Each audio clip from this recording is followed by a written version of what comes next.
Ever have an experience that touches your heart? I had one of those with a caterpillar. Well, I've done it again. I've created another stressful situation for myself in the garden. I knew it was going to happen. Here's the issue. Passionflower vine. I planted it to support the Gulf Fritillary. The butterflies have found it. Eggs have hatched. Caterpillars are now all over it, and they're going to eat it down to the ground. I don't mind that, but I'm concerned they're going to run out of food. So I'm not sure how I'm going to address this, but I better figure out a solution in a hurry. So here's another passionflower vine I've planted, and you can see this one leaf here has been eaten quite a bit by a caterpillar. Don't know where he is, but he's in there. Oh, there he is right there. Anyways, this story has a couple chapters to it, and we're going to start in South Carolina. We traveled to South Carolina to visit my daughter and her family. They have a beautiful, wild, natural area behind their home, which is full of life, and my granddaughters were excited to point it out to me. Birds, frogs, butterflies, and more caterpillars than I have ever seen. Towards the end of the summer, my daughter came home one afternoon to see a contracted company had cut down almost all the wildlife habitat before she could stop them. The birds were over there in the trees. Back visiting family and just wanted to come out and take a look at the field again. I'm hoping that we can learn to manage these type of wild spaces better for wildlife. So when I came home, I decided to plant a couple of passionflower vines.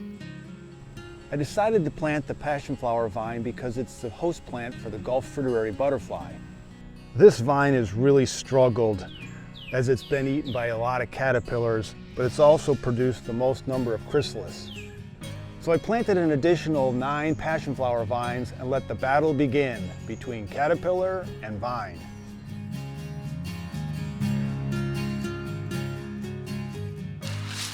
Okay, so I'm planting my last passionflower vine. I dug the hole much deeper than needed to break up some of the clay. I then backfilled with a mixture of original dirt, potting soil, and leaf litter. I carefully removed the plant and placed it in the hole, and then backfilled around it with a final layer of leaf litter to hold moisture in and protect the plant from dirt splashing up on its leaves when it rains. Finally, I water by slowly flooding the area around the plant so the water soaks in without damaging the plant, which might happen if I was to pour the water on top.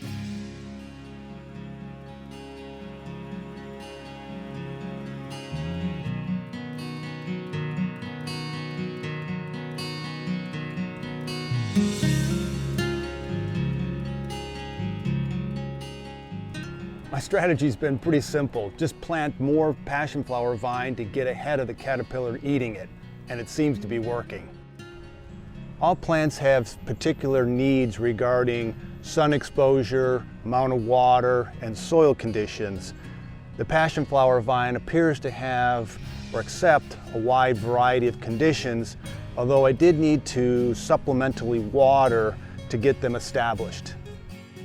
I think the only reason that the vine succeeded was that the neighborhood birds learned there's a lot of food in this garden.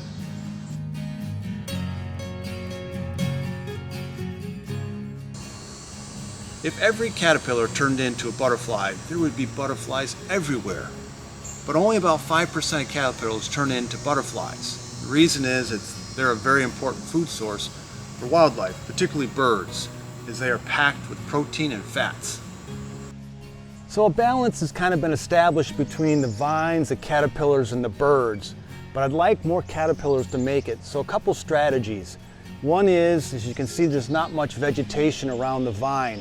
I've started to transplant frog fruit as a very low ground cover, and then also Greg's mistflower, and I'll be looking for some other plants to put around it to help give additional cover to the caterpillars. So the second strategy is to allow the vine to grow along the ground in between some of these other plants. And you can see this would be great cover for the caterpillars as the vine grows through these grasses, the Greg's mistflower, and other plants. Recently, the vines have been putting on buds. I am now regularly seeing these beautiful flowers, which only last one day.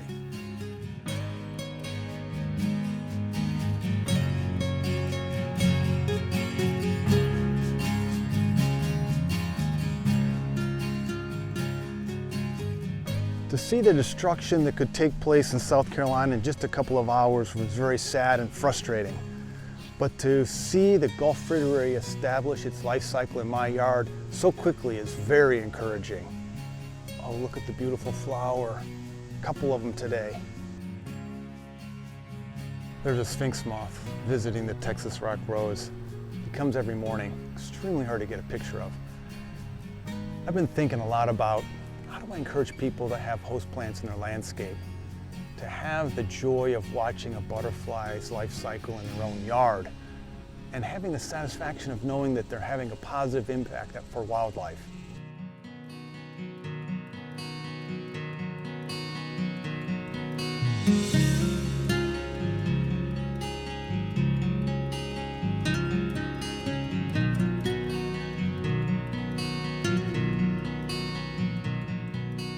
I have a plan, but I need your help to make it successful.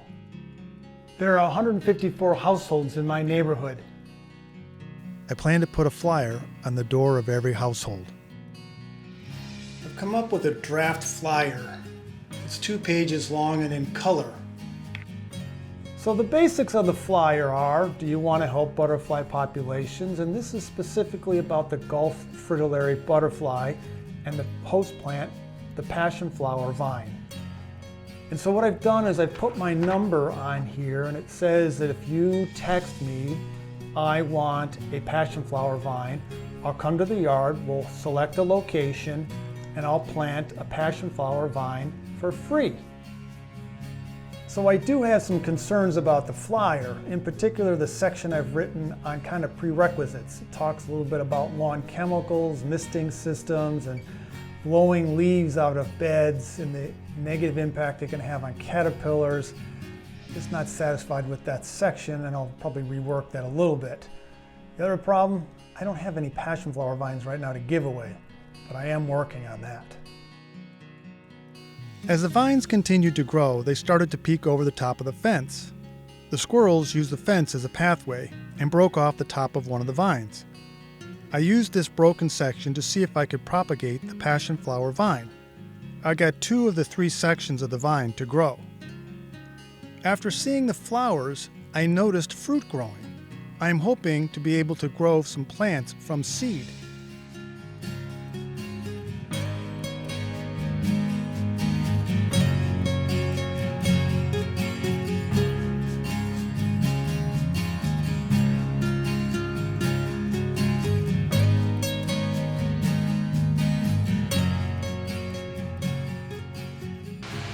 So this is where I've been keeping my propagated plants, and we have a home for this guy. Kelly, a friend of ours, has started including native plants in her yard, so I asked her if she wanted a Passionflower vine. And sure enough, I got my first customer.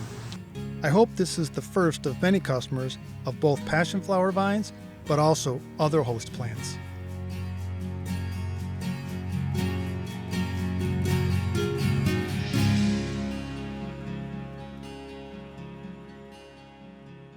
I have been researching what other butterflies I can support by providing the host plant in the garden. This will provide the food necessary for the caterpillars to grow. I have already added pipevine to support the pipevine swallowtail, which I will review in a future episode.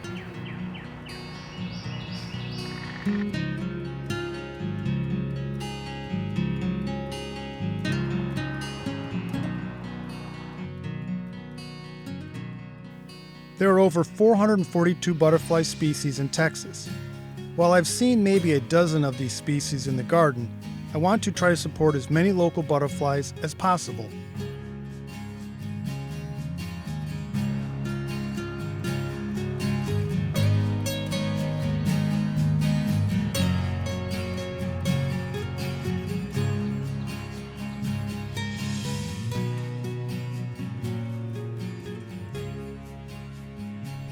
Obviously, I have a lot of work to do to successfully execute this plan, but I really need your feedback on the flyer. If you have any thoughts, please leave a comment down below. I will provide an update on the success or failure of my plan in a future video. This is Joe Pieweed, a favorite of bees and butterflies and a recent addition to the garden. Until the next time we're together, I hope you're able to enjoy the unique butterflies and caterpillars in your area. Take care.